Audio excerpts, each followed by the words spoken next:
The affair of the Vermilion Cipher. Dear listener, welcome back, or perhaps I should say welcome onwards, for you have returned to complete what we began together in that first installment of this most intricate affair. When last we parted, you had journeyed through 3 hours and 7 chapters of mystery, danger, and deduction. Questions were answered, yet greater mysteries emerged from the shadows, threads were pulled, only to reveal a tapestry far more complex than we had initially imagined. And now, dear friend, the time has come to see this singular case through to its conclusion. This is part 2, the final 3 hours, the remaining chapters, and I assure you that what lies ahead contains revelations, confrontations, and moments of peril that will justify every minute of your continued attention. Once again, I must entreat you to make yourself comfortable for this extended sitting. Refresh your tea, replenish your brandy, settle deeply into your chair, and prepare yourself for the conclusion of one of the most dangerous investigations ever undertaken by Mr. Sherlock Holmes and your humble narrator. The fog has not lifted from London's streets, the danger has only deepened, and the final moves in this deadly game are about to be played. If you find yourself satisfied with this conclusion, or indeed moved to recommend it to others who might appreciate such a tale, I would be most grateful for your continued support. A like, a share, a subscription to this channel, all serve to ensure that more such adventures may be brought to your ears in future. But I shall not delay you further with such mundane matters. You did not return to hear me speak of modern conveniences. You returned for the truth, for justice, and for the brilliant mind of Sherlock Holmes as he brings this complex affair to its ultimate resolution. Let us conclude what we began. Arthur Conan Doyle, as he might have been, were he here today. Part 2. The Cipher's Secrets, Prologue. A brief recapitulation for those readers who have just joined us. Permit me to briefly recount the extraordinary events detailed in Part 1 of this narrative. The affair began with a desperate visit to Baker Street by Major Geoffrey Ashworth, lately disgraced and cashiered from the Indian Army following the theft of sensitive military documents from his quarters in Bengal. Major Ashworth protested his innocence and sought the aid of my friend Sherlock Holmes in clearing his name. Our investigation led us into the dangerous underworld of Limehouse, where we discovered that a Chinese criminal organization known as the Black Lotus had been hired to steal the documents.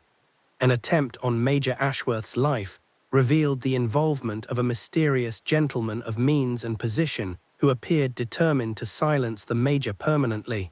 Through patient investigation, Holmes uncovered the existence of the Vermilion Cipher, a master list of British intelligence agents throughout Asia, created by the late Sir Charles Pemberton and split into 2 parts. The encoded cipher itself and the key to decoding it. The stolen documents had contained information leading to the cipher's location. To our horror, we discovered that the gentleman behind this conspiracy was none other than Sir Henry Ashworth, the Major's own brother and a member of Parliament, driven by ambition and greed. Sir Henry had orchestrated his brother's disgrace and sought to assemble the complete cipher to gain power over British intelligence operations. Our confrontation with Sir Henry at his country house ended in tragedy when he drew a weapon and was shot by his brother, Inspector Lestrade, and myself. The Vermilion Cipher was recovered, but Sir Henry died from his wounds, taking many secrets to his grave. Major Ashworth was vindicated, but at terrible cost. He had been forced to take his own brother's life in defense of justice and honor. And now, dear readers, we resume our narrative, Chapter 8. The aftermath. 3 days had passed since that terrible night at Ashworth Grange, and London had been consumed by the scandal. The newspapers, though they did not know the full truth about the Vermilion Cipher, had seized upon the story of Sir Henry Ashworth's death with characteristic zeal. MP dies in shootout with police, screamed the headlines. Parliamentary corruption scandal exposed, declared others. Wild speculation ran through every drawing room and club in the city, and the government had been forced to issue several carefully worded statements to calm public alarm. Holmes and I had given our depositions to the authorities, as had Inspector Lestrade and Major Geoffrey Ashworth.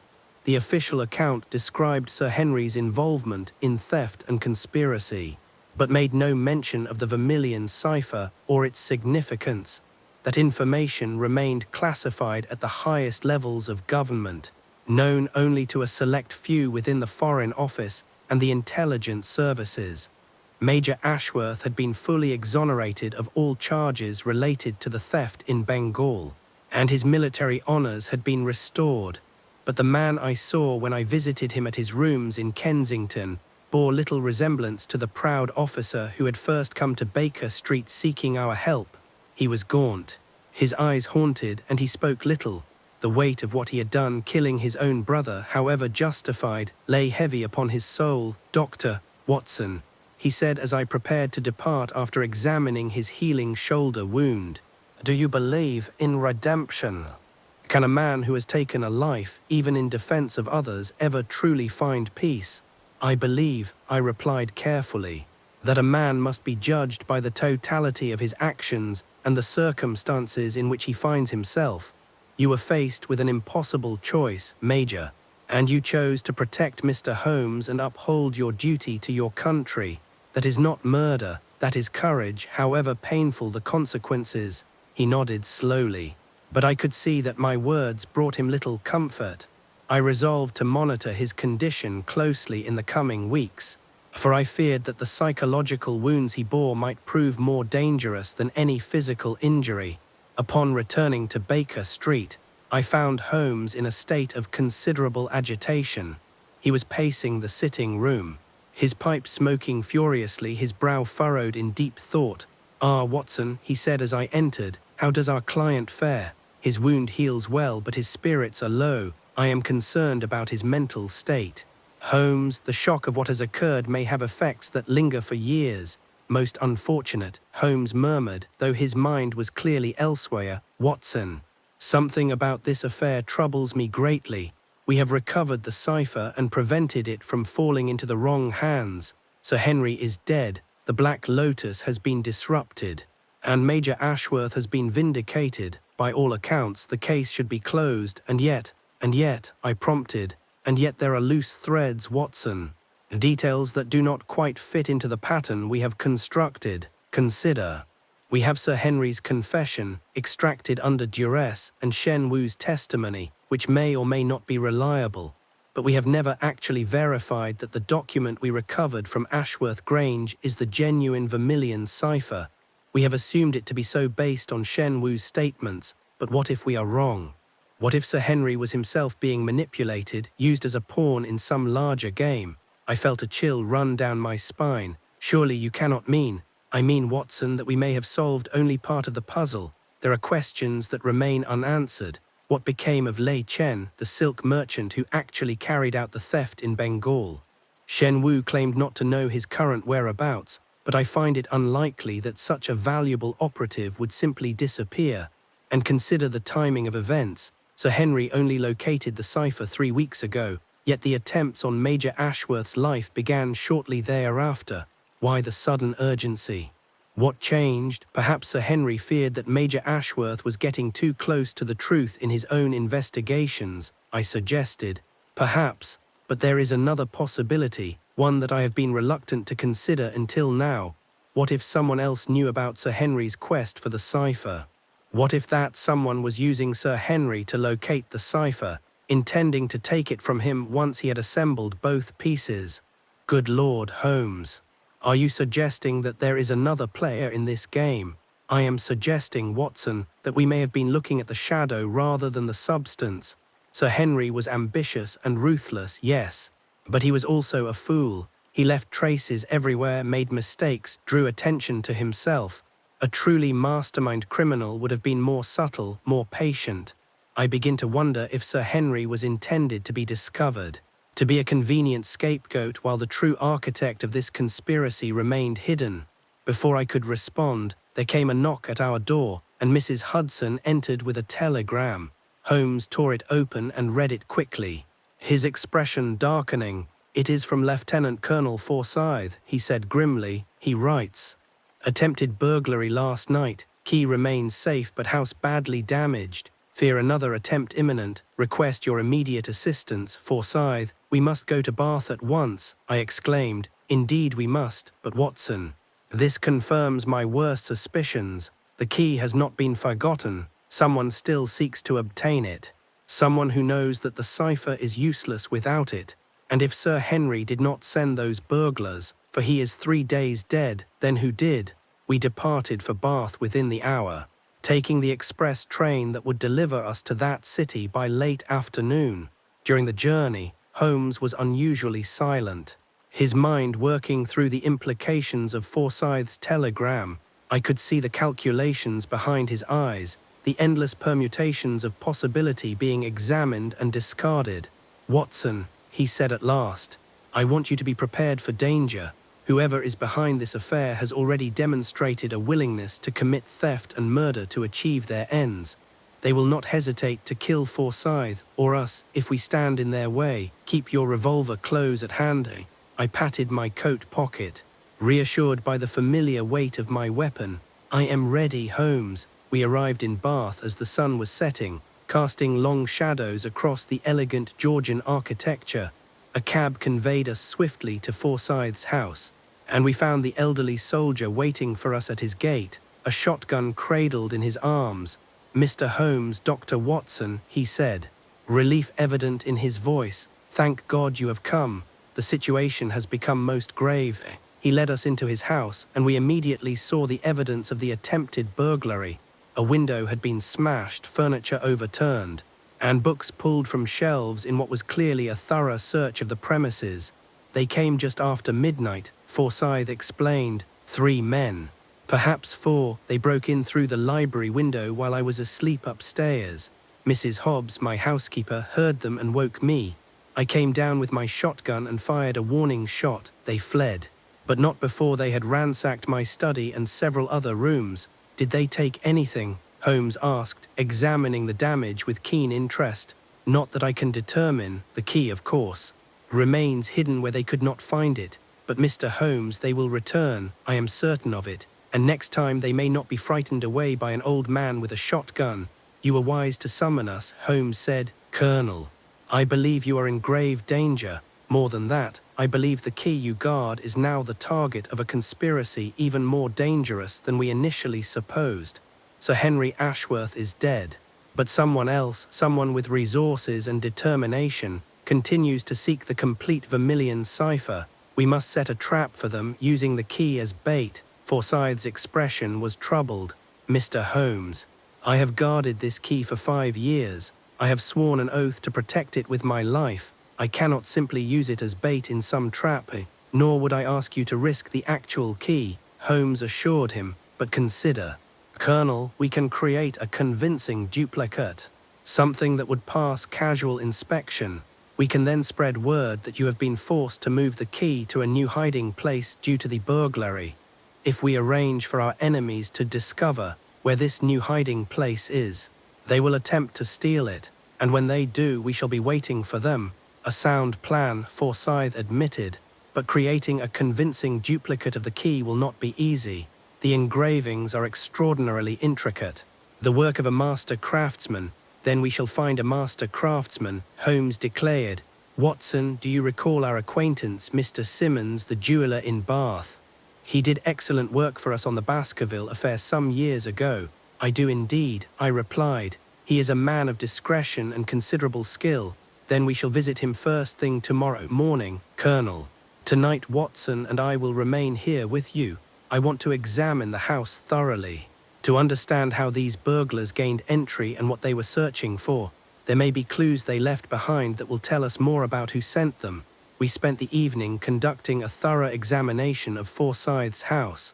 Holmes studied every aspect of the break-in with his usual meticulous attention to detail. The type of tool used to break the window, the pattern of the search through the various rooms, the footprints left in the garden outside. 3 men, he announced after his examination, one of them quite large, judging by the depth of his footprints and the height at which certain books were pulled from the upper shelves. Another was smaller, lighter, possibly the one who actually entered through the window. The third remained outside, apparently as a lookout. They worked methodically, searching the most obvious hiding places first: desk drawers, bookcases, cabinets. This was not the work of common burglars, Watson. These were professionals, trained in the art of search and theft. Could they have been members of the Black Lotus? I asked. Possibly. Though I think not. The Black Lotus operates primarily in London and other major cities. Bath would be outside their usual territory.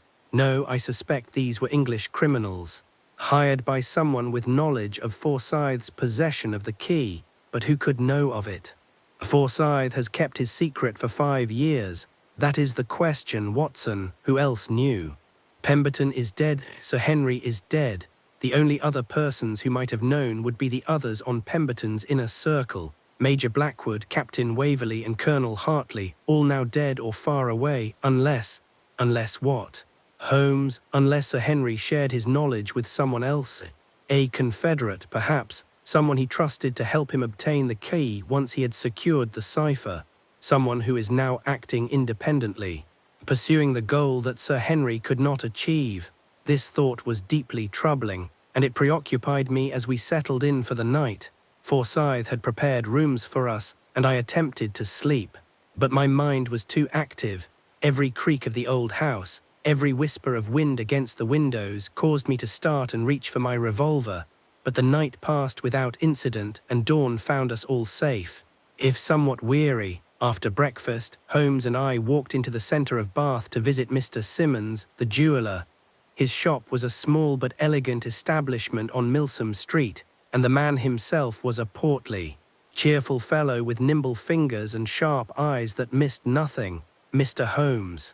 Dr. Watson, he exclaimed as we entered. What a pleasure to see you both again. How may I be of service? Holmes explained what we needed, showing Simmons a rubbing he had made of the bronze key's engravings. The jeweller studied it carefully, his expression growing more serious as he appreciated the complexity of the work. This is extraordinary craftsmanship, he murmured. The symbols are based on ancient Chinese characters, but with modifications that suggest a code or cipher. Creating a duplicate will require considerable time and skill. How long? Holmes asked. At least 3 days. Perhaps 4, and the cost will be substantial. Money is no object, and time is of the essence. Can you complete it in 2 days if I pay double your usual rate? Simmons hesitated, then nodded. For you, Mr. Holmes. I shall make the attempt. When do you need it? As soon as possible. Lives may depend upon it. Mr. Simmons, I cannot stress that enough. The jeweller's expression became grave. Then I shall work day and night. Return in 2 days' time, and I shall have your duplicate ready. We left the shop and returned to Forsyth's house, where Holmes spent the remainder of the day making preparations for the trap we would set. He sent telegrams to various contacts, arranged for additional security in the form of several reliable men from a private inquiry agency, and worked with Forsyth to create a plausible story about where the key would supposedly be moved. The local bank has a vault, Holmes explained. We shall spread word that Forsyth, alarmed by the burglary, has decided to place the key in a safe deposit box there. The bank is relatively new and not as secure as the older London institutions. A skilled team could potentially break into the vault after hours. We shall ensure that our enemies learn of this plan and are given the opportunity to act upon it. And when they attempt the break-in, I asked, we shall be waiting for them inside the bank. The duplicate key will be in the safe deposit box. And when they open it, we shall have them. With luck, we can capture them alive and learn who sent them. It was a bold plan and one fraught with risks, but I could see no better alternative. We spent the evening rehearsing our roles and ensuring that every detail was accounted for. The following day, Holmes set his plan in motion. He visited the local public house, where he knew certain gossips and busybodies gathered, and there he let slip, in a carefully staged whisper that was certain to be overheard, that Colonel Forsyth was moving a valuable item to the bank for safekeeping. He described the item as a family heirloom of great worth, giving no specifics but allowing imaginations to fill in the details. By evening, the rumor had spread throughout Bath. Holmes returned to Forsyth's house well satisfied with his work. The trap is baited. Watson, now we must wait for our quarry to take the bait. On the second day, we returned to Mr. Simmons's shop and found him exhausted but triumphant. He presented us with the duplicate key, and even I, who had seen the original, found it difficult to distinguish the copy from the authentic artifact. "Magnificent work, Mr. Simmons," Holmes declared, examining the duplicate through his magnifying glass. "The detail is extraordinary. Even an expert would be hard-pressed to identify this as a forgery without careful examination. I am pleased you are satisfied. Mr. Holmes, I confess I have never worked on anything quite like this. The symbols have a peculiar quality. They seem to suggest meanings beyond their mere appearance." "Indeed they do," Holmes replied cryptically. "Your skill may well have helped us prevent a disaster of the first magnitude." We returned to Forsyth's house with the duplicate, and Holmes immediately arranged for a very public visit to the bank. Forsyth, accompanied by Holmes and myself, walked through the center of Bath carrying a wooden box of appropriate size to contain the key. We entered the bank, spoke briefly with the manager, and were shown to the vault, where Forsyth made a great show of placing the box in a safe deposit box. "There," Holmes said as we emerged into the street once more, "let us see if anyone took notice." We had not long to wait. That very evening, as we sat in Forsyth's parlor, one of the men from the inquiry agency, whom Holmes had positioned to watch the bank, came to report that 3 suspicious individuals had been observed loitering near the building, apparently studying its layout and security arrangements. "Excellent," Holmes said, his eyes gleaming with satisfaction. "They have taken the bait, Watson. Tonight we shall maintain our vigil at the bank. I expect our burglars will strike in the small hours of the morning when the streets are quietest. We must be in position before midnight." At 11 o'clock that evening, Holmes, myself, the bank manager, a nervous little man named Weatherby who had been sworn to secrecy, and 4 sturdy men from the inquiry agency entered the bank through a rear entrance and concealed ourselves within the vault. It was a cramped and uncomfortable space, and the hours of waiting seemed to stretch interminably. But at 2:30 in the morning we heard it, the sound of glass breaking, then the careful footsteps of intruders making their way through the bank. Holmes held up his hand, signaling us to remain absolutely still and silent. The vault door was sturdy and locked, but after several minutes, we heard the scratching of tools against metal. Someone was attempting to pick the lock. The process took nearly half an hour, during which time my heart hammered in my chest and my hand remained firmly gripped around my revolver. Finally, the lock clicked open and the vault door swung inward. 3 figures entered, carrying dark lanterns that cast eerie shadows across the walls. They moved directly to the safe deposit boxes, and one of them produced a set of picks and began working on the lock of the box in which the duplicate key had been placed. "Now," Holmes cried, and we rushed forward. The effect on the intruders was electric. They scattered like startled deer, but the inquiry agents were ready. 2 of the burglars were quickly tackled and subdued, but the third, a tall, lean man with extraordinary quickness, managed to evade capture and bolted for the door. "Watson with me," Holmes shouted, and we gave chase. The burglar ran through the darkened streets of Bath with Holmes and myself in pursuit. He was fast, but Holmes was faster, and I did my best to keep pace. We chased him through narrow alleys and across moonlit squares, our footsteps echoing off the elegant Georgian facades. Finally, the burglar made a mistake. He turned into a dead-end alley, and finding himself trapped, he turned to face us, drawing a knife from his belt. "Stay back," he snarled in a cultured voice that surprised me. "I'll not be taken alive." "Don't be a fool," Holmes said, breathing heavily but keeping his distance. "You are already caught. Your companions are in custody. Surrender now, and you may save yourself from the worst consequences. You don't understand what you're dealing with." The man replied, "This is bigger than you can possibly imagine. The key is just the beginning. The cipher will reveal such secrets that will shake the empire to its foundations." "Who sent you?" Holmes demanded. "Who hired you to steal the key?" The man laughed bitterly. "You think I would tell you? You think I fear your British justice? I serve a higher purpose, a cause that transcends nations and laws." He lunged forward with his knife, and I had no choice but to fire. My shot took him in the leg, and he fell to the cobblestones with a cry of pain. We rushed forward and secured him, binding his hands and searching him for additional weapons. "You fool!" The man spat as I examined his wound. "You've saved nothing. The wheels are already in motion. Even if you have the key, you'll never stop what's coming. The Vermilion Cipher will be decoded, and when it is, the entire rotten structure of British imperialism will—" "That's quite enough," Holmes interrupted. "Save your speeches for the magistrate. Watson, how badly is he injured?"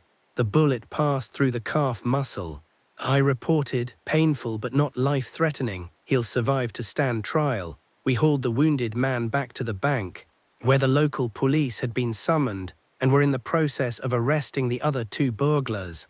Holmes spoke briefly with the senior officer, explaining only that the men had been caught in the act of attempting to rob the bank's vault.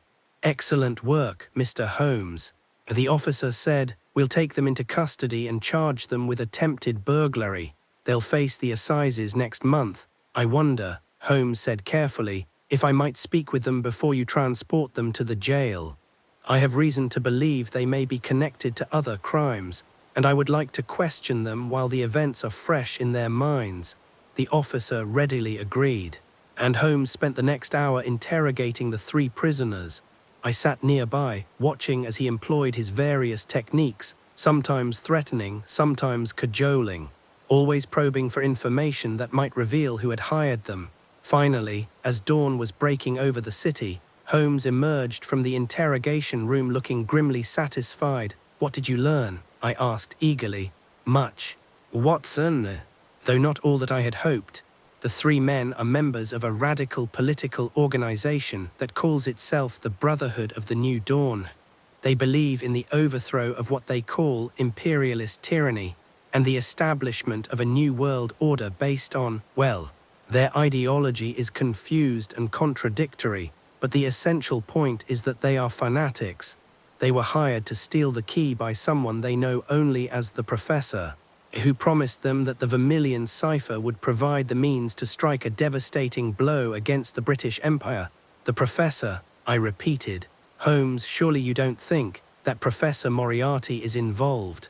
"No, Watson. Moriarty died at Reichenbach Falls 3 years ago. I watched him fall into that abyss with my own eyes. But there are others who have adopted his methods, perhaps even his sobriquet. This professor appears to be cut from similar cloth, a mastermind who works through intermediaries, who remains always in the shadows, directing his minions from a position of perfect safety." "Did they tell you anything about this professor?" "His identity, his location, very little. They received their instructions through a series of coded messages in the personal columns of various newspapers.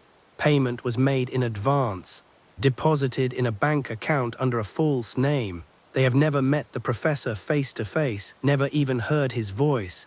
He is a phantom, Watson, as elusive as smoke." "Then how do we find him?" Holmes smiled thinly. "We don't find him, Watson. We make him come to us. We have the cipher.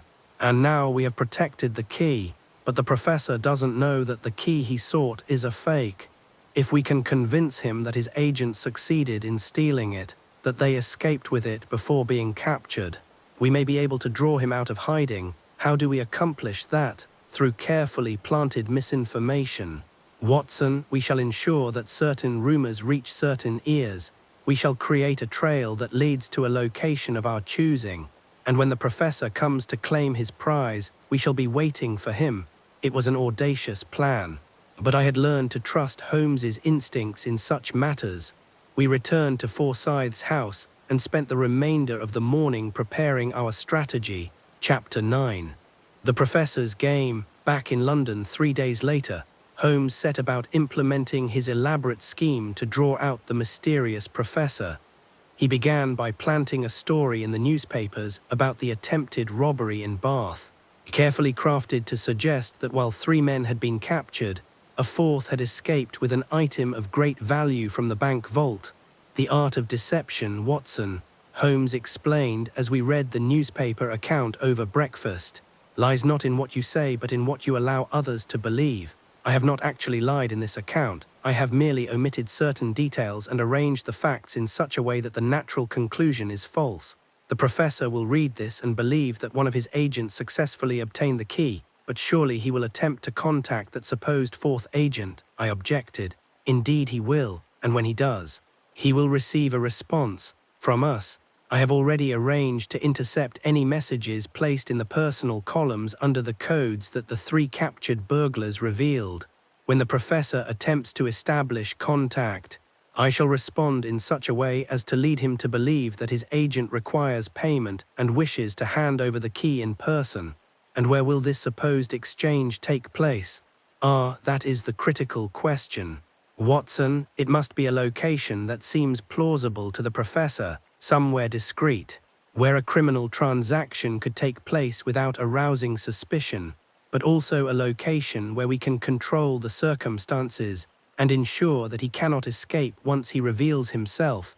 Over the next several days, Holmes played an intricate game of cat and mouse with the unseen professor.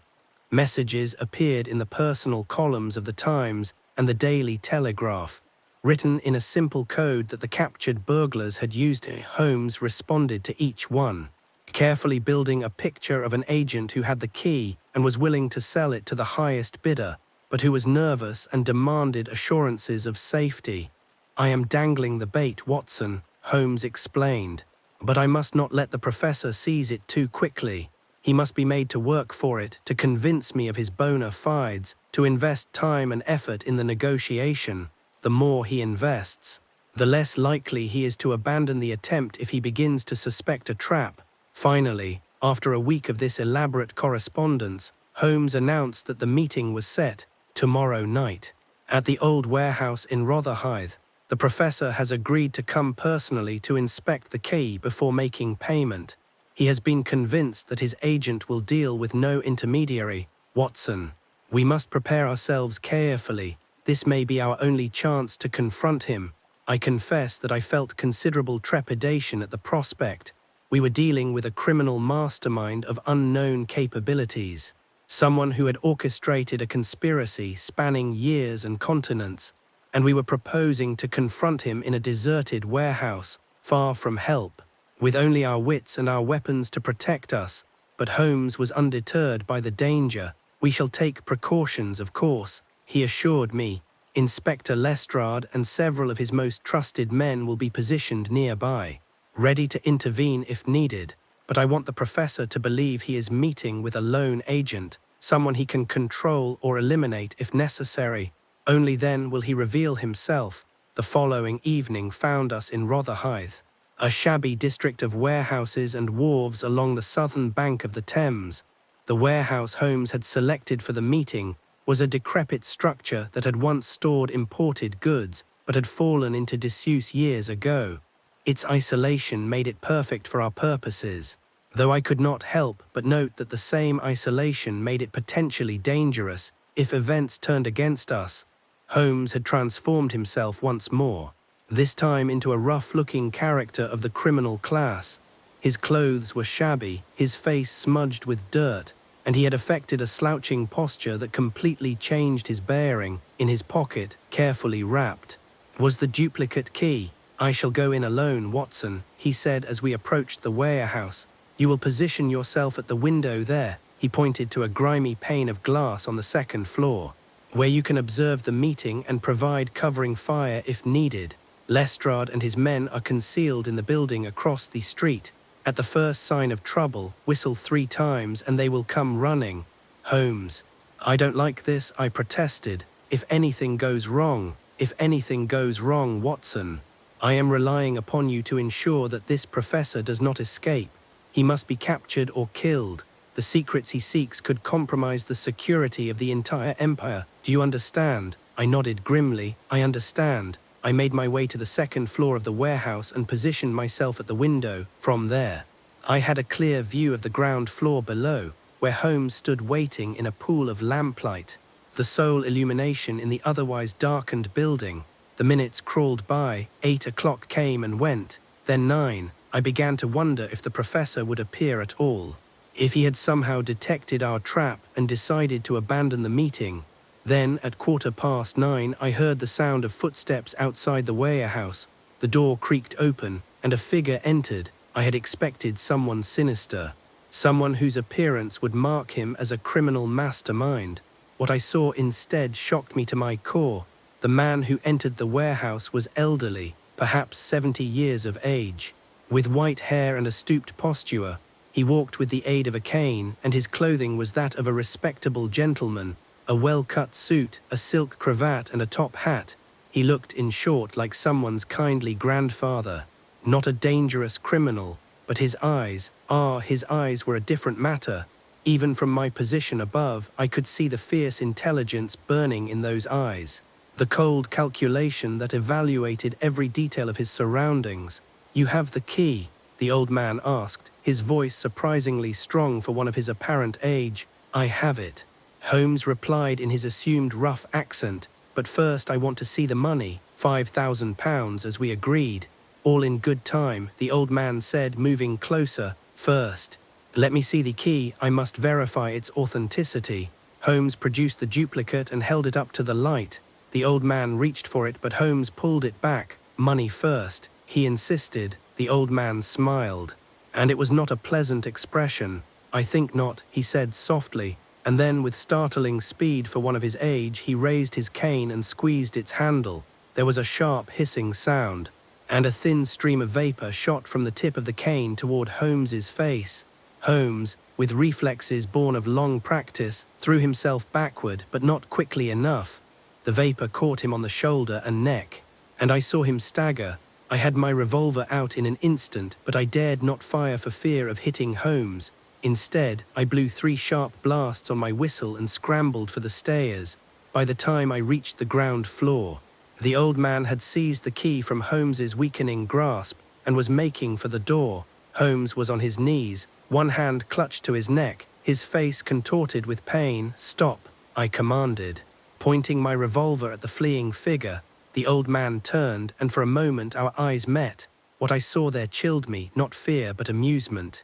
As if this were all some elaborate game that he was enjoying immensely. "Dr. Watson," he said in that same cultured voice. How predictable, Mr. Holmes's faithful companion. Always ready with his revolver. But can you truly shoot an old man in cold blood? I think not. He was right. Despite everything, despite knowing what he was and what he had done, I found myself hesitating. And in that moment of hesitation, he turned and fled through the door. I ran after him. But by the time I emerged into the street, he had vanished into the maze of alleys and shadows that surrounded the warehouse. Lestrade and his men came running from their concealed positions. But it was too late. The professor had escaped. I rushed back inside to find Holmes sitting against a wall, his breathing labored, his face pale. "Watson," he gasped, "the vapor, some kind of poison." I knelt beside him and examined the affected area. The skin of his neck was red and blistered, and there was a peculiar chemical smell lingering in the air. "Holmes, we must get you to a hospital immediately." "No time," he whispered. "The key. He has the key, Watson, the duplicate. He'll discover the deception soon. We must act before." He slumped forward. Unconscious, with Lestrade's help, I got Holmes into a cab and directly to St. Bartholomew's Hospital, where I supervised his treatment personally. The poison, I determined, was some derivative of prussic acid. Absorbed through the skin, it had affected his nervous system, causing temporary paralysis and respiratory depression. But Holmes was strong, and with proper treatment, he began to show signs of recovery within hours. By dawn, he was conscious again, though weak and in considerable pain. I sat by his bedside, racked with guilt for not having acted more decisively when I had the professor in my sights. "Do not reproach yourself, Watson," Holmes said hoarsely, reading my thoughts as he so often did. "You acted according to your nature, which is one of the things I value most about you. A lesser man might have fired without hesitation. But you saw an elderly gentleman and could not bring yourself to shoot. It is a credit to your humanity, even if it allowed our quarry to escape. But Holmes, he has the key now, or thinks he does. What will he do when he discovers it is a fake? He will be furious, undoubtedly, but more importantly, he will realize that we are closer to understanding his plans than he had believed. that will force him to act more quickly, more recklessly. And recklessness, Watson, is the enemy of careful planning. He will make mistakes, and those mistakes will give us the opening we need. Who is he, Holmes? Did you recognize him? Holmes shook his head weakly. I did not, though his face seems familiar somehow, as if I had seen it before in some different context. But one thing is certain, he is no ordinary criminal. The poison in his cane, the confidence with which he moved, the intelligence in his eyes, all speak of someone with considerable resources and training. And his knowledge of us, Watson, he knew your name, recognized you instantly. This is someone who has studied us, perhaps for a very long time. What is our next move? For now I must recover my strength, but there is something you can do for me, Watson, in my room at Baker Street. You will find a file labeled Academic Persons of Interest. Bring it to me. I have a theory about our professor's identity, and that file may confirm it. I left the hospital and returned to Baker Street, where I located the file Holmes had mentioned. It was thick with newspaper clippings, photographs, and handwritten notes, all relating to various academics and intellectuals whom Holmes had investigated over the years. I brought it back to the hospital and found Holmes sitting up in bed, looking much improved. He took the file eagerly and began leafing through it. After several minutes, he stopped at a particular page and nodded slowly. As I suspected, he murmured, "Look at this, Watson." Professor Edmund Callaway, formerly of Cambridge University, an expert in Eastern languages and cryptography. He was dismissed from his position 10 years ago following accusations of selling examination papers and engaging in various academic frauds. He disappeared from public view shortly thereafter, and there were rumors that he had gone abroad. I examined the photograph in the file. It showed a middle-aged man with dark hair and a stern expression, but there was something about the eyes, the shape of the face, that seemed familiar. Holmes. Could this be the same man we encountered last night? The age would be about right, and the expertise in cryptography would explain his interest in the Vermilion Cipher. I believe it is the same man, Watson, though aged and altered by the passage of time. But there is more. Look at this notation I made years ago when I first began investigating Callaway. He was suspected of having connections to foreign intelligence services, specifically to the Russians. Nothing was ever proven, but the suspicions were strong enough that he was quietly forced to resign rather than face a formal inquiry. Then he is a spy, a traitor working for a foreign power. It is beginning to look that way, Watson. Consider the pattern of his actions. He has spent years seeking the Vermilion Cipher, which would give him access to the identities of every British intelligence agent in Asia. What could be more valuable to Russia, which has long-standing territorial ambitions in that region? With the cipher, they could systematically roll up our intelligence networks, leaving us blind and vulnerable. But Holmes, if Callaway is working for Russia, why did he not simply approach them directly with what he knew? Why go through Sir Henry Ashworth and all this elaborate maneuvering? Because, Watson, he needed plausible deniability. If British intelligence discovered that a Russian agent had obtained the cipher, it would trigger an international incident, possibly even war. But if it appeared that a British member of Parliament had sold the cipher to the Russians out of personal greed, it would be seen as an isolated act of treason, not a hostile action by a foreign power. Sir Henry was meant to be the scapegoat all along, Watson, and when he died, Callaway simply adjusted his plans and continued pursuing the cipher through other means. Then we must warn the Foreign Office immediately. Indeed, we must, but we must also be careful. Watson, if Callaway learns that we have identified him, he may go to ground permanently, or he may take desperate action. We must locate him before he can do either, over the next 2 days. As Holmes continued to recover from his poisoning, I set about investigating Professor Callaway's background and current whereabouts. With Lestrade's help, I obtained access to various government records and discovered that Callaway owned a small estate in Kent, purchased under an assumed name shortly after his disappearance from public life, Blackwood Manor. I reported to Holmes, a modest property some 50 miles from London. isolated and perfect for someone who wishes to remain hidden from the world. The local villagers describe the owner as a reclusive gentleman who rarely ventures out and who receives few visitors. Then that is where we shall go, Holmes declared, rising from his hospital bed despite my medical objections. Watson, I am sufficiently recovered for what needs to be done. We cannot afford to wait. Every hour we delay gives Calloway more time to discover that the key is a fake and to adjust his plans accordingly. I reluctantly agreed. And that very afternoon we departed for Kent, accompanied by Inspector Lestrade and a force of 6 constables. We travelled by train to the nearest station, then proceeded by hired carriages across the countryside to the vicinity of Blackwood Manor. The house proved to be a Georgian structure of moderate size. Set in extensive but overgrown grounds, it had clearly once been an elegant property but had fallen into some disrepair. We approached cautiously, leaving the constables concealed in the nearby woods while Holmes, Lestrade, and I reconnoitred the building. There is smoke coming from one of the chimneys. Holmes observed, someone is in residence, but I see no signs of servants or staff. Calloway appears to be living here alone. How shall we approach? Lestrade asked. We could simply knock on the door and serve him with a warrant for his arrest. I think not. Inspector, Calloway is a dangerous man, as Watson and I can attest. He may have set traps or prepared defenses. No, I think we must be more subtle. As we watched, a figure emerged from the house, an elderly man whom I recognized as Professor Calloway. He walked slowly across the garden to a small outbuilding, which appeared to be a workshop or laboratory of some sort. That is our opportunity. Holmes whispered, Watson, Lestrade, follow me. We shall enter the main house while he is occupied in the workshop. With luck, we may find evidence of his activities, and perhaps even discover where he keeps the real Vermilion Cipher. We crept to the rear of the house and found a door that was unlocked. Entering cautiously, we found ourselves in a kitchen that showed signs of recent use but was currently unoccupied.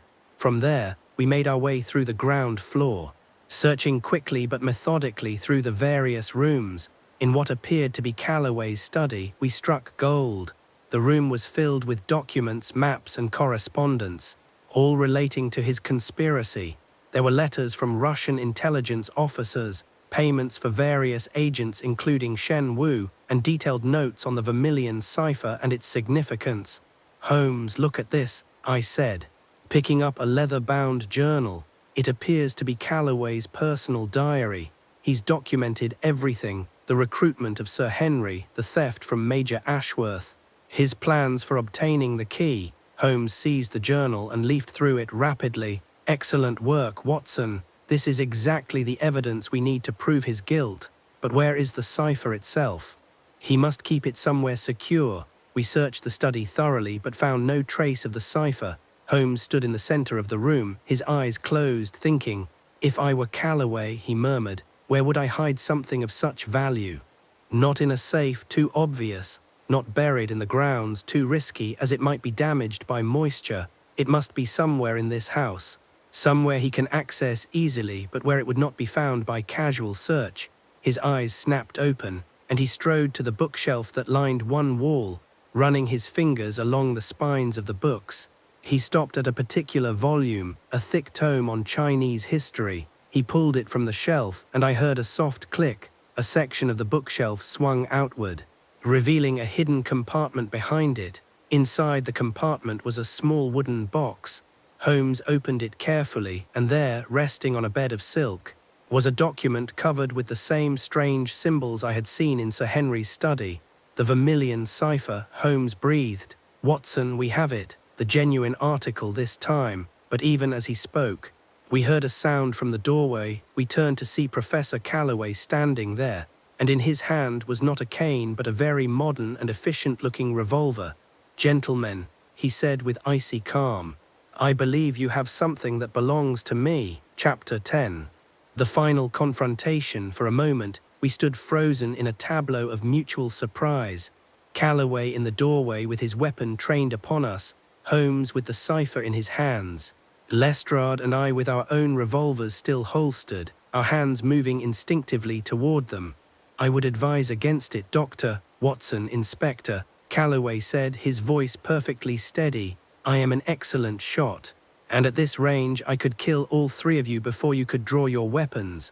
Mr. Holmes, please place the cipher back in its box and slide it across the floor to me. I think not, Holmes replied calmly. You see, Professor, for I know who you are now, you are caught in a classic dilemma. You can shoot one of us, perhaps even two, but not all three. And even if you could, there are 6 constables positioned in the woods outside. The moment they hear gunfire, they will come running. You cannot escape. Perhaps not. Calloway agreed, but I can ensure that the cipher is destroyed before they arrive. If I cannot have it, then no one shall. He shifted his aim to point the revolver directly at the wooden box containing the cipher. One shot. Mr. Holmes, and decades of intelligence work will be reduced to splinters and ash. Is that what you want? Holmes hesitated, and I could see the calculation behind his eyes. Calloway had found the one argument that might give Holmes pause, the threat to destroy the cipher that so many had died to protect. What do you propose? Holmes asked carefully. A simple exchange. You give me the cipher, and I allow you to leave unmolested. I will then depart this country and take the cipher with me to those who will pay handsomely for it. You will have failed in your mission, but at least the cipher will survive, to be used against British interests for decades to come, Holmes observed. I think not. Professor, your logic is flawed. Even if I believed you would keep your word, which I do not, I could not in good conscience hand over a document that would lead to the deaths of hundreds of innocent people. Then we are at an impasse, Calloway said, and if we are at an impasse, I have nothing to lose by destroying the cipher and attempting to fight my way past the constables. At least that way my Russian employers cannot claim I betrayed them. Russian employers. Holmes repeated, so you admit your treasonous connection. I admit nothing that is not already evident. Calloway replied with a thin smile. My loyalties ceased to be to Britain the day that country cast me out for the crime of trying to supplement my meager academic salary. They made me what I am. Mr. Holmes, they created their own enemy, a common rationalization of traitors throughout history, Holmes observed. But ultimately, Professor, it comes down to this. You are one man with a single weapon, and you are surrounded. Your situation is hopeless. Perhaps, Calloway said, but I wonder, Mr. Holmes, if you have considered all the possibilities. For instance, what if I am not alone? Even as he spoke, I became aware of a presence behind us. I turned to see a Chinese man standing in the rear doorway of the study, and with a shock of recognition, I realized it was the same man whose photograph Holmes had shown me from the regimental dinner in India. Lei Chen, Holmes said quietly. Of course. You have been with Calloway all along, Mr. Holmes. Li Chen said with a slight bow, his English perfect but accented. It is an honor to finally meet you. Your reputation has preceded you. I am only sorry that our meeting must end in your death. He too held a weapon. And now Holmes, Lestrade, and I found ourselves caught between 2 armed enemies. You have been most persistent, Mr. Holmes, Calloway continued, most inconvenient. In fact, you have cost me a valuable agent in Sir Henry Ashworth, disrupted the Black Lotus operation in London, and forced me to accelerate my plans before I was fully prepared. But your interference ends here, Li Chen. Please relieve these gentlemen of their weapons. Li Chen moved forward, keeping his revolver trained upon us. With reluctance, I surrendered my weapon, as did Lestrade. Holmes, of course, was unarmed, having never carried a firearm. Now then, Calloway said, his confidence growing as he realized he had gained the upper hand, we shall have that cipher, Mr. Holmes. Place it in the box and slide it to me. Or I shall instruct Li Chen to shoot Dr. Watson in the leg, a painful wound but not immediately fatal. You will have 10 seconds to comply. 1, 2, 3. Very well, Holmes said, holding up his hand to forestall further counting. He carefully placed the Vermilion Cipher back in its wooden box, closed the lid, and slid it across the floor toward Calloway. The professor smiled in triumph and bent to pick up the box. You see how simple that was. Now, if you gentlemen will be so good as to remain exactly where you are while Lei Chen and I make our departure, no one need be hurt.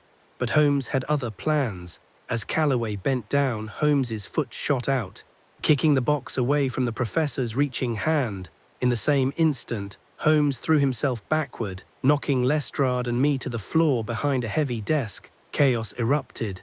Calloway and Li Chen both fired, their shots splintering the wood of the desk. I heard Lestrade cry out. He had been grazed by one of the bullets, but we were at least momentarily protected by the heavy furniture. The window, Holmes hissed. Signal the constables. I raised myself just enough to see the window and gave 3 sharp whistles. The sound was immediately answered by shouts from outside and the pounding of feet running toward the house. Calloway realized his position was now truly hopeless. Li Chen, he shouted, destroy the cipher. Burn it. Li Chen ran to where the wooden box had come to rest against the far wall. He snatched it up and ran toward the fireplace, clearly intending to hurl it into the flames, but he had not reckoned with Holmes's speed and daring. My friend launched himself across the room in a flying tackle, catching Li Chen around the waist and bringing him crashing to the floor. The wooden box flew from Li Chen's hands, skidding across the floor toward me. I seized it just as Calloway turned his revolver toward Holmes and Li Chen, clearly prepared to shoot them both if it would prevent the cipher from being secured. But I had anticipated this, and despite being unarmed, I threw the box with all my strength, not at Calloway but through the window, where it crashed through the glass and fell into the garden below. Get the box, I shouted to the constables who were now pouring into the room. In the garden. Secure it immediately. Calloway's face twisted with rage and desperation. He raised his revolver and took aim at me, and I realized with cold certainty that I was about to die. There was nowhere to take cover, no way to avoid the bullet that was about to end my life. But the shot never came. Instead, a heavy brass candlestick thrown by Lestrade with the last of his strength struck Calloway's arm, causing his shot to go wild. The bullet embedded itself in the ceiling, and before Calloway could recover, Holmes and 2 constables were upon him, wrestling him to the ground. Li Chen attempted to flee through the rear door but ran directly into 3 more constables who had circled the house. Within moments, both conspirators were in custody, their wrists bound with heavy rope. I rushed to Lestrade's side and examined his wound. The bullet had carved a furrow across his upper arm, painful and bloody but not serious. I bound it quickly with my handkerchief, then joined Holmes in the garden, where the constables had retrieved the wooden box. Holmes opened it with trembling hands, and we both breathed a sigh of relief when we saw that the Vermilion Cipher was intact, undamaged by its dramatic flight through the window. Well done, Watson, Holmes said, gripping my shoulder with genuine feeling. Your quick thinking saved both the cipher and quite possibly all our lives. I learned from the best, I replied, and I saw a flash of emotion in Holmes's eyes before his usual mask of cool detachment reasserted itself. We returned to the study, where Calloway and Li Chen sat under heavy guard. The professor looked older now, defeated, the fierce intelligence in his eyes dimmed by the recognition of utter failure. It is over, Professor, Holmes said quietly. Your conspiracy has collapsed. Sir Henry Ashworth is dead. Your agent Shen Wu has turned state's evidence. The Black Lotus operation in London has been disrupted, and now you and Li Chen are in custody. The Vermilion Cipher is secure, and the intelligence networks it protects remain intact. You have failed in every particular. Have I? Calloway said, and there was something in his tone that made Holmes pause. You think this ends with me? You think I was the beginning and end of this conspiracy? Mr. Holmes, you disappoint me. I thought you were more perceptive. What do you mean? Holmes demanded. I mean that I was merely one player in a much larger game. The Russians know about the cipher, Mr. Holmes. They know it exists, they know it can be decoded, and they know how valuable it would be. Do you truly think that my arrest will end their interest? There will be others, other attempts, other conspiracies. The cipher will never be safe as long as it exists. Then perhaps, Holmes said slowly, it should not exist. He held up the Vermilion Cipher, that document for which so many had died, which had driven men to betray their country and their families. Professor, I am going to offer you a proposition. You are going to hang for treason, that much is certain, but you can choose how you are remembered.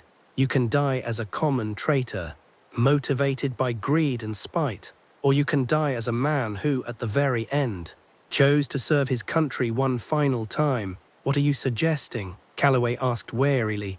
I am suggesting that we destroy the cipher, not just the encoded document, but the key as well. We burn them both here and now, and with them we eliminate the threat they pose forever. In exchange, I will testify at your trial that you cooperated fully with the authorities, that you expressed remorse for your actions, and that you assisted in protecting British interests. It will not save your life, but it may allow you to face death with some measure of dignity. Calloway was silent for a long moment, his eyes searching Holmes's face. You would destroy it. After all the effort to recover it, I would. The cipher has caused nothing but suffering and death. Its continued existence poses a perpetual threat. Better that it be destroyed than that it continue to tempt ambitious and unscrupulous men. And the intelligence networks it documents, Calloway asked, how will they be protected if the cipher is destroyed? They will be reorganized, new protocols established, new methods of communication implemented. It will take time and effort, but it will be done properly, with modern safeguards and precautions. The cipher belongs to a different era. Professor, it is time to let it go, Calloway smiled, and for the first time it was a genuine expression, almost one of relief. Very well, Mr. Holmes, destroy it. Let my last act be one of redemption. However small, Holmes nodded and walked to the fireplace. He held the cipher over the flames for a moment, then turned to me. Watson, would you fetch Lieutenant Colonel Forsyth's key from Lestrade? He has been carrying it for safekeeping. I retrieved the bronze key and handed it to Holmes. He held both the cipher and the key in his hands, these objects that had been at the center of so much violence and intrigue, and then, with a gesture of finality, he dropped them both into the fire. We watched in silence as the flames consumed them.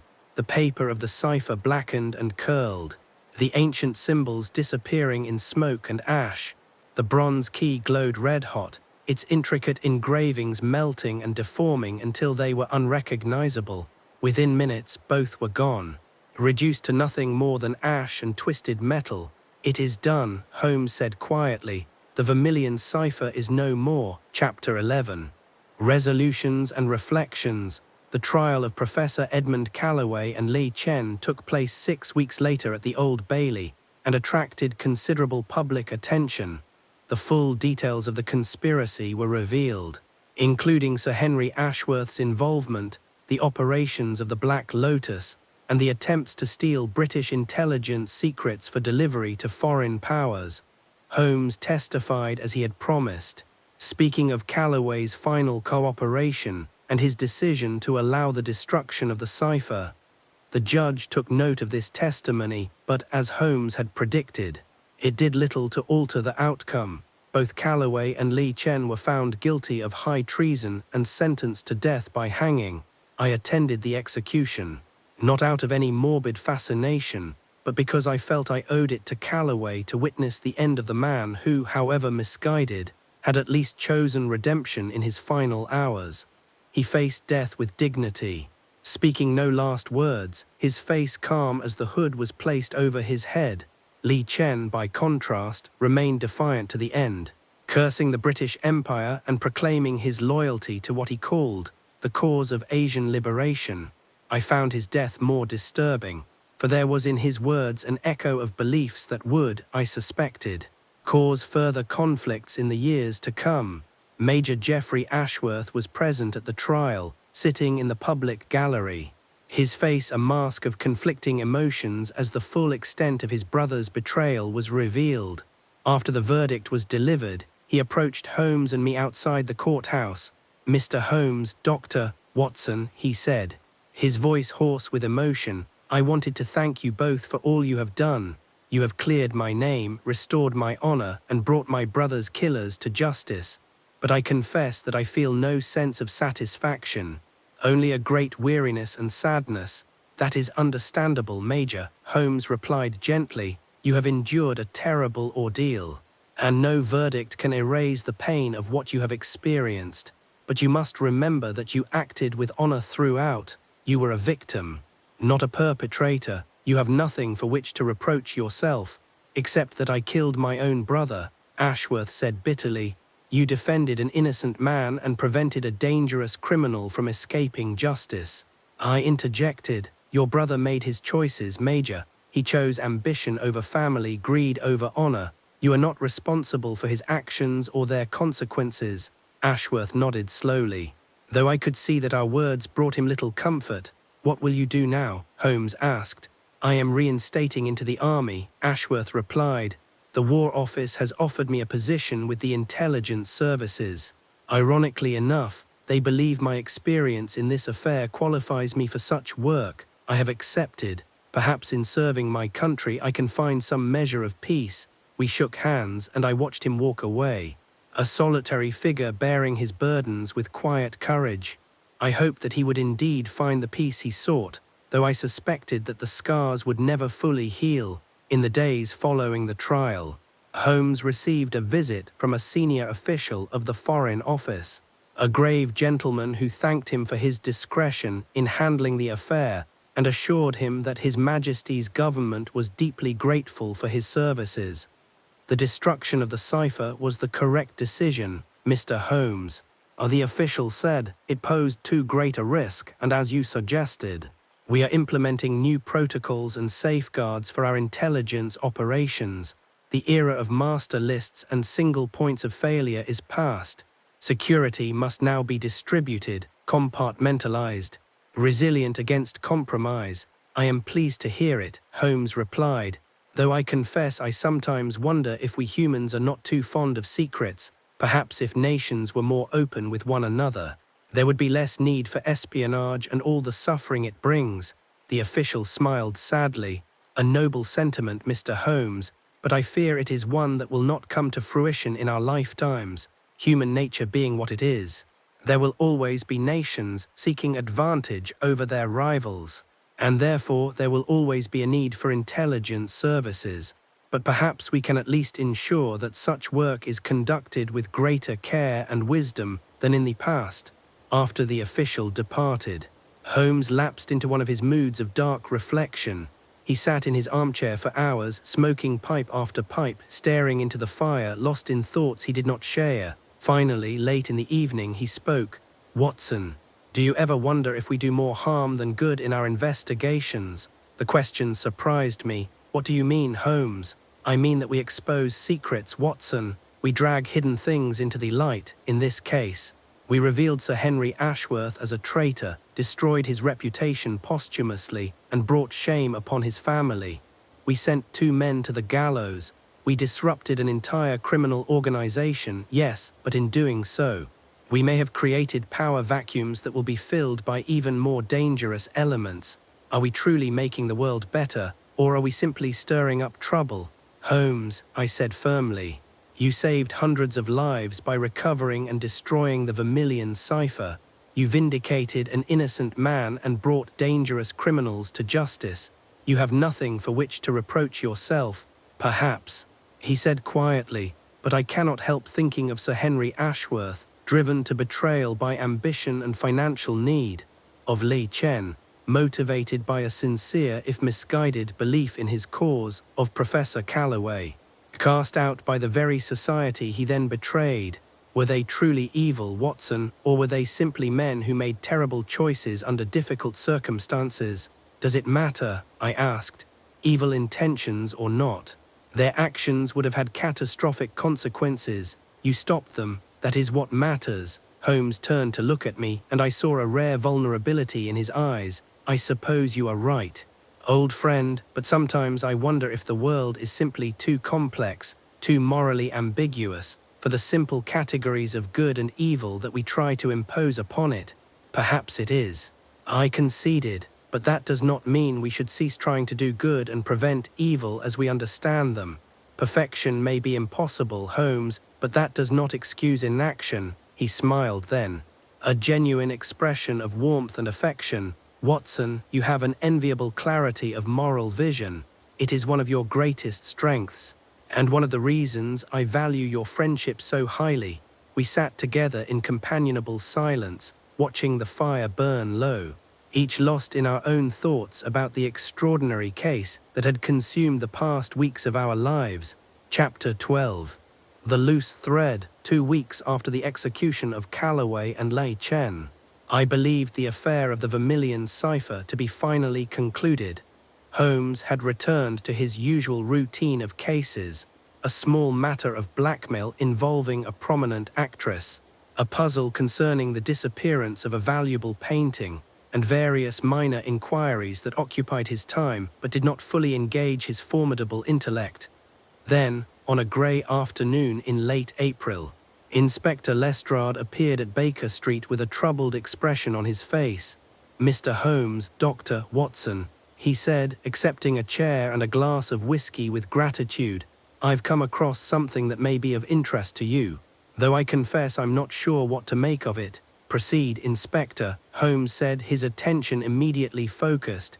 "It concerns the Black Lotus, after the arrests and the trial. We thought we had broken their organization in London. We closed down their tea house, arrested Shen Wu and disrupted their operations, but it appears they're regrouping. My informants tell me that a new leader has emerged. Someone who calls himself the Dragon. He's been consolidating power, bringing the scattered members of the Lotus back together, and apparently planning some sort of revenge against those who disrupted their activities." "By which you mean us?" I observed. "Precisely, Doctor. I've received intelligence that suggests the Dragon has put out contracts on all of us. Mr. Holmes, yourself, Major Ashworth, Lieutenant Colonel Forsyth, and myself. The Black Lotus apparently takes the disruption of their operations very personally." Holmes leaned back in his chair, his fingers pressed together in his characteristic pose. "Interesting. Tell me, Inspector, have your informants been able to provide any description of this Dragon? Any indication of his identity?" "That's the curious thing, Mr. Holmes. None of my informants have actually seen him. He operates entirely through intermediaries, sending his orders by coded messages. It's almost as if he doesn't exist, as if he's some sort of phantom directing events from the shadows, or as if he is someone whose face would be recognized if revealed." Holmes murmured, "Inspector, I think we may have a serious problem. I had thought that with Calloway's death and Lei Chen's execution, we had eliminated all the principal actors in this conspiracy. But what if there was another member of the conspiracy, someone we missed? Someone who has now assumed leadership of the Black Lotus and is seeking vengeance for the failure of Calloway's plans." "But who?" I asked. "We accounted for everyone involved: Sir Henry, Calloway, Lei Chen, Shen Wu. Who else could there be? That, Watson, is what we must discover, and quickly, before this Dragon makes his move against us over the next few days." Holmes threw himself into investigating the Black Lotus and its new leader. He called upon his network of informants in the criminal underworld, sent telegrams to contacts in various cities, and spent hours poring over records and documents related to Chinese criminal societies. Meanwhile, Lestrade arranged for police protection for all of us. Constables were posted outside Baker Street, outside Major Ashworth's residence, and outside Forsyth's house in Bath. We were instructed to exercise extreme caution and to report any suspicious activities immediately. It was during this period of heightened vigilance that something occurred that would prove to be the key to unraveling the mystery of the Dragon's identity. I had been called out to attend to a patient in Bloomsbury, a routine matter of a gentleman suffering from an attack of gout. The constable assigned to accompany me waited outside while I conducted my examination and prescribed appropriate treatment. As I emerged from the house and walked toward where the constable stood, I noticed a Chinese street vendor selling flowers from a cart nearby. There was nothing obviously suspicious about the man. He appeared to be a simple merchant going about his business, but something about him struck me as familiar, though I could not place where I might have seen him before. As I approached, the flower seller looked up and our eyes met. For just an instant, I saw recognition in his gaze. Followed immediately by alarm, he abandoned his cart and ran. "Stop!" I cried, giving chase. Constable after him. The man was fast, darting through the crowded street with remarkable agility. But I had the advantage of familiarity with London's streets, and I managed to keep him in sight as he twisted and turned through various alleys and passages. Finally, He made a mistake. He turned into a dead-end alley, and finding himself trapped, he turned to face me with a knife in his hand. "Stay back, Doctor," he said in perfect English with only a slight accent. "I do not wish to harm you, but I will if I must." "Who are you?" I demanded, my own revolver now drawn. "Why did you run?" "Because I recognized you, Dr. Watson, and I knew that if you identified me, I would be arrested, and I cannot allow that to happen. There is still work to be done." The constable arrived then, panting from the chase, and together we had the man surrounded. He looked from one of us to the other, calculating his chances, then seemed to slump in defeat. "Very well," he said, dropping his knife. "I surrender, but Dr. Watson, you must listen to me. I am not your enemy. I am trying to help you." "Help us," I repeated skeptically. "By what means?" "By warning you of a danger you do not yet perceive. The dragon is real, Dr. Watson, and he is not who you think. Please take me to Mr. Holmes. I have information that may save all your lives." The man's earnestness seemed genuine, and against my better judgment, I decided to hear what he had to say. We escorted him back to Baker Street, where Holmes received him with considerable interest. "Please be seated," Holmes said, gesturing to a chair. "You have information about the dragon." "I do. Mr. Holmes, my name is Chen Wei. I am a scholar from Beijing, but I have lived in London for 3 years. During that time, I became involved with the Black Lotus, at first because I believed in their stated purpose of protecting Chinese immigrants, but later because I learned of conspiracies that threatened not just Britain but the peace of the entire world."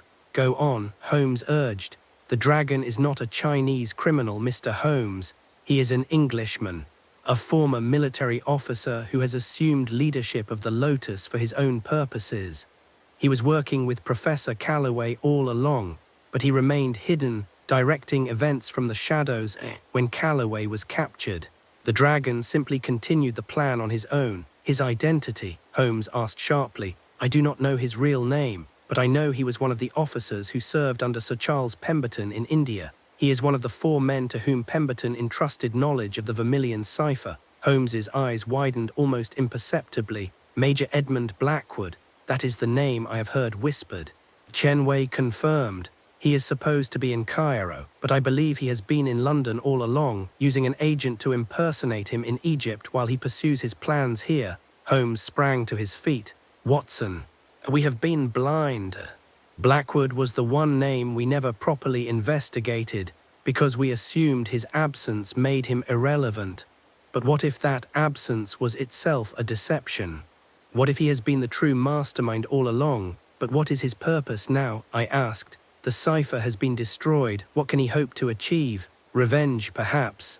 Holmes mused. "Or the completion of the original plan by other means." Chen Wei, "You said Blackwood has documents that could provoke a war. What documents?" "Secret agreements between British and Russian officials regarding the division of Asia into spheres of influence. If these documents were revealed, they would expose years of duplicity and could indeed trigger a major conflict." "Where are these documents?" Holmes demanded. "Tomorrow night. The dragon Blackwood will meet with Russian agents at a warehouse in Whitechapel to hand them over. If you can intercept that meeting, you can stop him." Holmes turned to me, his expression grave. "Watson, we must act immediately. Inspector Lestrade must be informed, and we must prepare to confront Blackwood at this meeting. This may be our last chance to prevent the catastrophe he has been planning for years." Chapter 13. The dragon revealed the following evening found us concealed in the shadows near an abandoned warehouse in Whitechapel. Lestrade had assembled 24 constables, all armed and positioned around the building. Chen Wei was with us, having insisted that his knowledge of the Black Lotus might prove useful.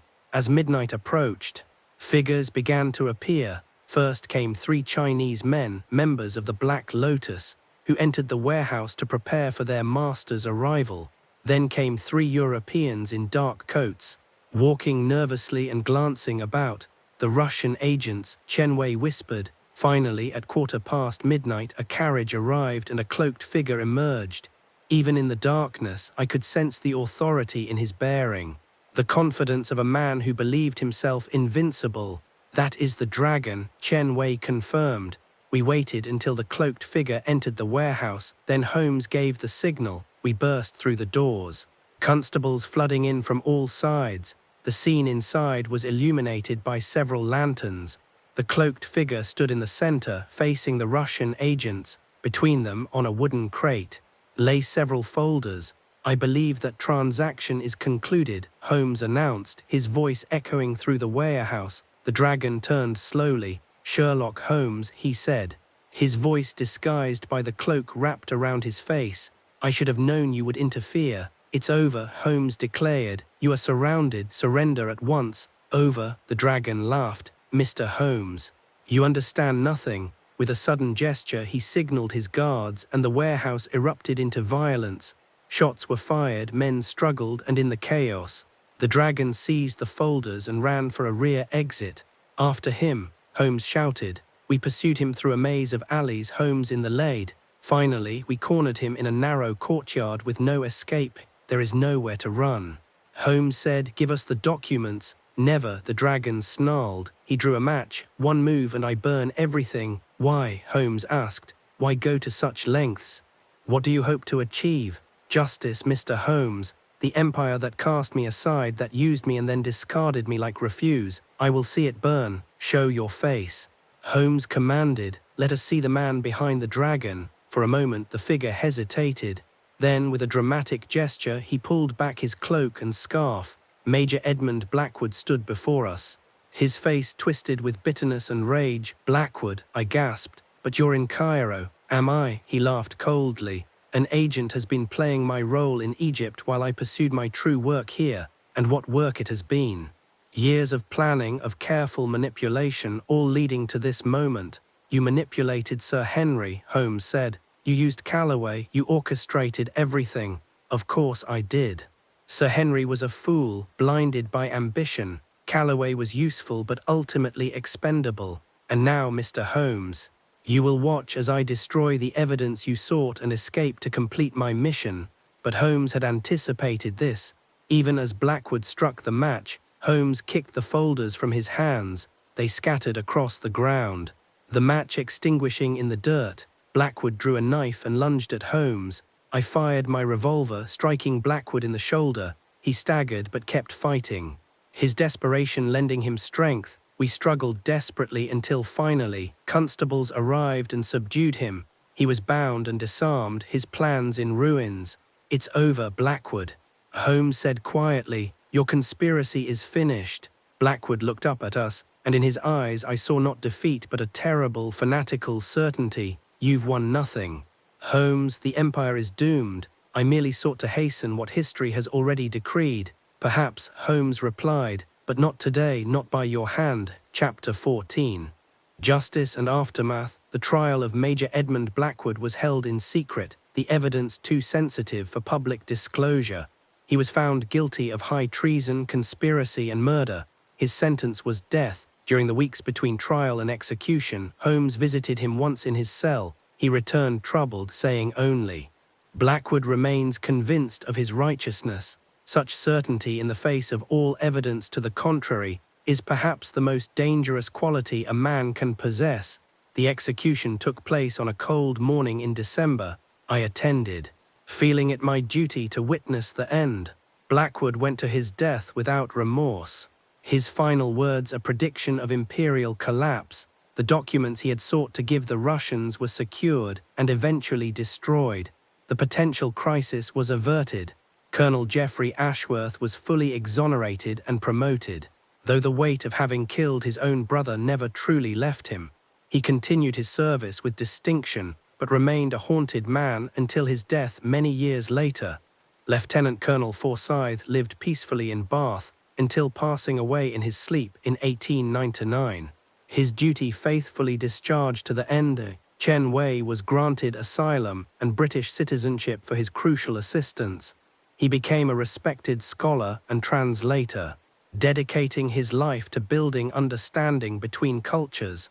As for Holmes and myself, we returned to our familiar routines, though the affair of the Vermilion Cipher remained one of the most complex and dangerous cases of our long partnership. Epilogue. Reflections on the affair. As I sit in our Baker Street rooms, putting the finishing touches on this narrative, I reflect upon the lessons of this extraordinary case. We witnessed how ambition corrupts, how ideology can twist good men into monsters, and how secrets, even those kept for noble purposes, can become weapons in the wrong hands. But we also witnessed courage. Major Ashworth's determination to clear his name despite terrible odds. Chen Wei's decision to betray his organization rather than be party to war, and Holmes's wisdom in choosing to destroy the Vermilion Cipher rather than attempt to control it. Watson, Holmes said to me recently, "Do you ever question whether we do more harm than good?" "Never," I replied firmly. "You saved countless lives by preventing that war. You brought dangerous criminals to justice. You have nothing for which to reproach yourself, perhaps." He mused, but I cannot help thinking of Blackwood, brilliant, dedicated, corrupted by bitterness into becoming the very thing he claimed to despise. He made his choices. Holmes, we are not responsible for the darkness in other men's hearts. We can only stand against it when it threatens the innocent. Holmes smiled slightly. Watson, your moral clarity is one of your greatest strengths. It anchors me when I might otherwise drift into relativism and doubt. We sat in comfortable silence, two old friends who had faced death together and emerged stronger for it. The Vermilion Cipher is gone, destroyed utterly. The conspiracy that threatened to shake empires has been broken. Justice, however imperfect, has been served, and somewhere in London, new mysteries are even now unfolding, waiting for Sherlock Holmes's brilliant mind to unravel them. The game, as my friend would say, is eternal. Conclusion. Thus ends the affair of the Vermilion Cipher, a case that tested us to our limits and revealed the depths of human ambition and the heights of human courage. To those who have followed this narrative from beginning to end, I offer my gratitude for your patience and attention. The methods of Sherlock Holmes continue to inspire all who seek truth and justice in a complicated world. May this tale serve as a reminder that vigilance is the price of liberty, that honor matters more than ambition, and that ordinary men armed with courage and conviction can stand against even the most formidable darkness.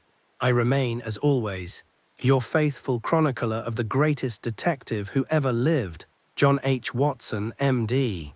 221B Baker Street, London, January 1897.